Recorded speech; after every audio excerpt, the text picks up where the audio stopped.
মুর্শিদাবাদের সভা থেকে আশা ও আইসিডিএস কর্মীদের ফোন দেওয়ার আশ্বাস দিলেন মুখ্যমন্ত্রী। আশা কর্মীদের ফোন কেনা হচ্ছে, আইসিডিএস কর্মীদেরও ফোন দেওয়া হবে বলে জানালেন মুখ্যমন্ত্রী। সোমবার সভা থেকে আশা ও আইসিডিএস কর্মীদের নিয়ে আর কি বললেন মুখ্যমন্ত্রী? আজকে যেমন আশার মেয়েদের ফোন দেওয়া হয়েছে, আইসিডিএস এর মেয়েদেরও সম্ভবত দেওয়া হয়েছে। ফলে কি হচ্ছে? দেওয়া হয়নি।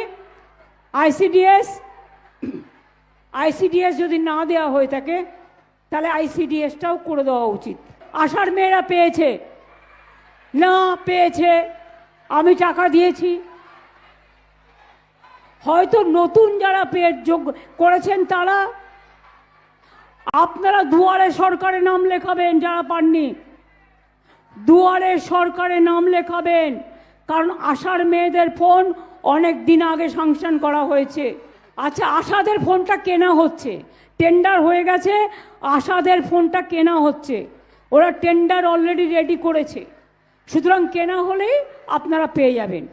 আপনাদেরটা প্রসেসে আছে, আইসিডিএস এরটা নেই। আইসিডিএস এরটা পলিসি করে দাও।